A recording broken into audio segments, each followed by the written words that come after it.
kanal medijski skener regiona. Ako iko može da priča o skeneru i regionu, to ste vi. Kako vama deluje naš region i vaš venski region? Mislio sam da ćete me prvo pitati kako mi se dopao panel. Ali moram da kažem da su svi manje isto govorili o sličnim stvarima na sličnim jezicima, što je bilo jako dobro. Jer smo napokon ustanovili da se jako dobro sporazumevamo, da se jako dobro razumemo. Iako je bilo oni koji su govorili o različitostima kulturnim, različitostima jezičkim i svim ostalim, gde sam se suprotstavio. Prosto mislim da je intencija kompletne televizije, broadcastinga i distribucije u oblasti televizije treba da ide u pravcu sjedinjavanja, zapravo integrisanja regiona u zajedničko tržište.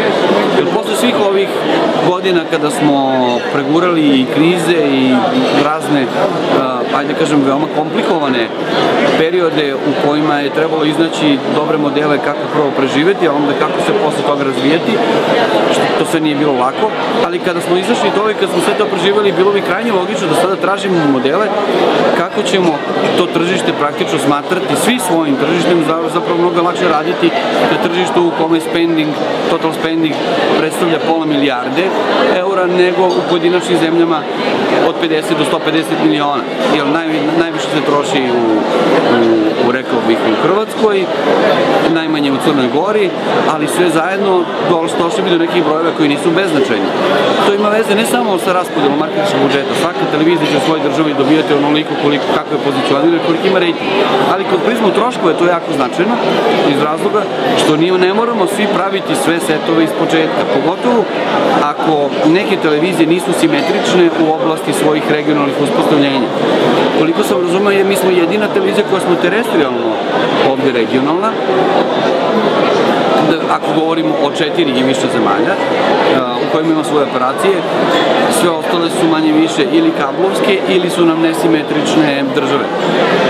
Naravno, govorilo se o drugim temama, mislim, to je za mene lično bila najveća intencija, pre svega zato što ja govorim iz uloge velikog content provajdera, možda i najvećeg u ovom delu Evrope, a potom kao nekoga ko posjeduje i televizije.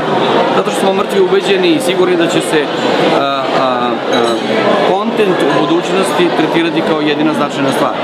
Sad u ovoj digitalnoj revoluciji potpuno je svejedno šta je distributivni oblik televizijskog signala, da li je to internet ili je to žica ili je to satelit, mislim, potpuno je svejedno.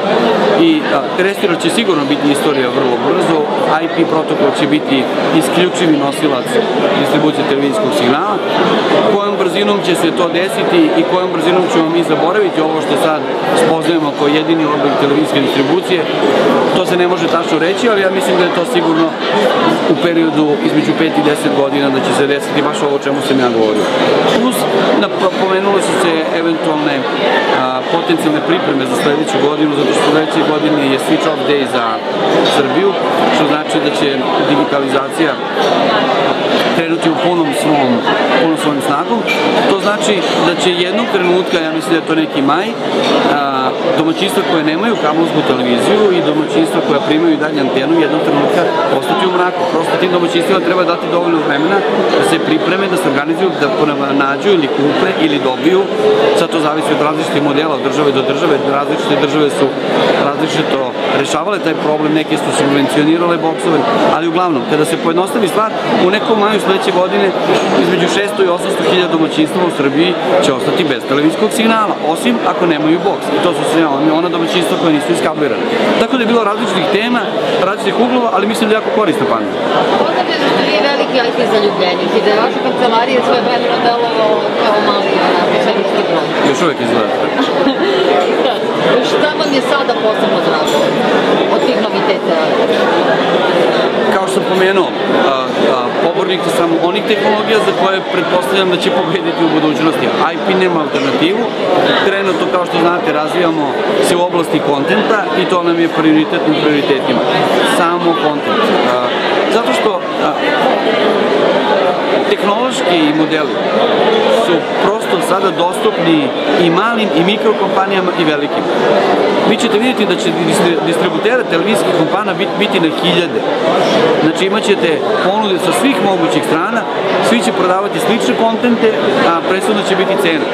Zato što vi sada nemate više samo terrestrial, niti imate terrestrial i analogni kabel.